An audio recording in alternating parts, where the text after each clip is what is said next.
Hoje, a gente vai mergulhar em um dos maiores escândalos financeiros da história recente do Brasil, o colapso do Banco Master. É uma história de crescimento explosivo, de promessas que pareciam irresistíveis e, no fim, de uma fraude que abalou todo o sistema. E para a gente começar a ter uma ideia do tamanho do estrago, 41 bilhões de reais. É isso mesmo.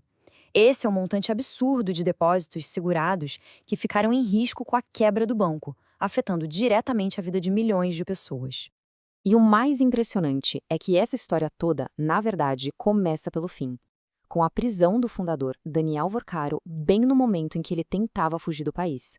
Foi simplesmente o maior colapso bancário da história do Brasil em valor de ativos. Imagina a cena. O dia 18 de novembro de 2025 foi um caos total. Logo de manhã, o Banco Central bateu o martelo e decretou o fim do Master. De tarde, a Polícia Federal já estava na rua com a Operação Compliance Zero. E aí, à noite, a bomba. Daniel Vorcaro, a mente por trás do banco, preso no aeroporto de Guarulhos. A grande questão que ficou no ar foi: como é que se chegou a esse ponto? Para entender, a gente precisa voltar um pouco e falar da promessa. A figura central de tudo isso era o Daniel Vorcaro, que vendia uma imagem de antibanqueiro, sabe? Alguém que era o oposto daquele executivo careta, conservador, e que oferecia algo que parecia muito, mas muito melhor. E ele não fazia a menor questão de esconder o sucesso. Pelo contrário, a ostentação era a principal ferramenta de marketing. Festa de 15 milhões para a filha, mansão, jatinho, investimento milionário em time de futebol. A mensagem era bem clara, né? Mexia com um gatilho poderoso na nossa cabeça. Se o dono do banco é tão, mas tão rico, o banco só pode ser um sucesso absoluto. E o contraste com os bancos tradicionais era gritante. De um lado, a gente via executivos discretos, retornos ali perto de 100% do CDI. Do outro, o Master, com um fundador que era quase uma celebridade e uma promessa de render até 140% do CDI. Era uma proposta agressiva, quase impossível de ignorar, feita para parecer a oportunidade da sua vida. E aqui está a isca principal, o que fez tanta gente morder. A promessa do investimento sem risco. A segurança do Fundo Garantidor de Créditos, o FGC, foi usada como uma arma de marketing poderosíssima. A ideia era: para depósitos de até R$ 250 mil, o risco era zero. Isso passou uma sensação de segurança absoluta e atraiu uma enxurrada de clientes que tinham certeza que tinham encontrado o negócio perfeito. Só que por trás de toda essa fachada de sucesso e de segurança, o que existia era uma fraude gigantesca. E agora a gente vai desmontar esse esquema. O esquema todo pode ser resumido em 3 passos, na verdade. Primeiro, atrair bilhões de reais com aqueles CDBs que rendiam uma fortuna, algo insustentável. Segundo, fabricar lucros falsos com todo tipo de manobra contábil para parecer que o banco era uma máquina. E o terceiro passo, o mais ousado de todos, criar e vender carteiras de crédito falsas para outros bancos, só para gerar caixa e manter a pirâmide de pé. Então, a pergunta é: como esses lucros eram forjados?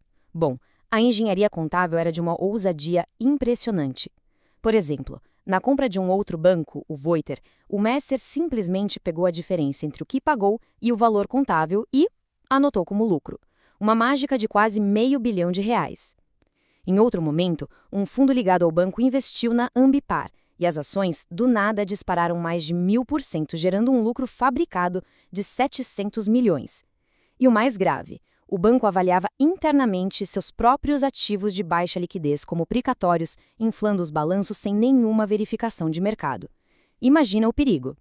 Mas a parte mais descarada do esquema, sem dúvida, foi a criação dos empréstimos fantasma.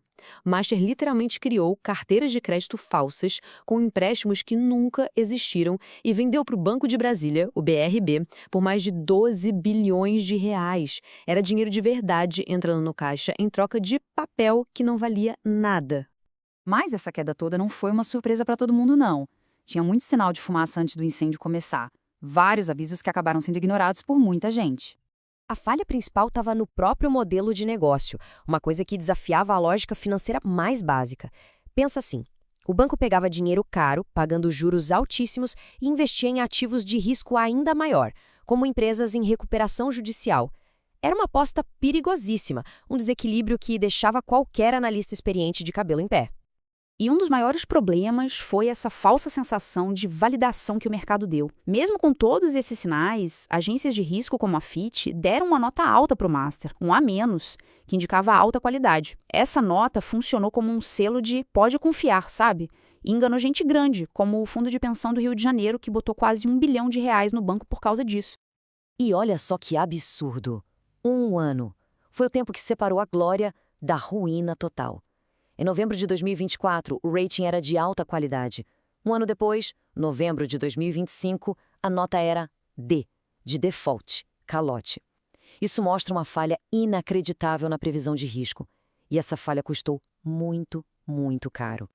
Agora, vamos falar das consequências, porque o custo humano e institucional dessa fraude é gigantesco. E a pergunta que fica é, no fim do dia, quem é que paga essa conta? Os números do estrago são assustadores. Mais de 12 milhões de clientes afetados. Quase 2 bilhões de reais em perdas para fundos de pensão públicos.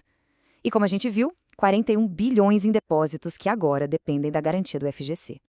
E aqui a gente vê o impacto direto no dinheiro da aposentadoria de servidores públicos. O Rio Previdência sozinho perdeu quase 1 bilhão de reais.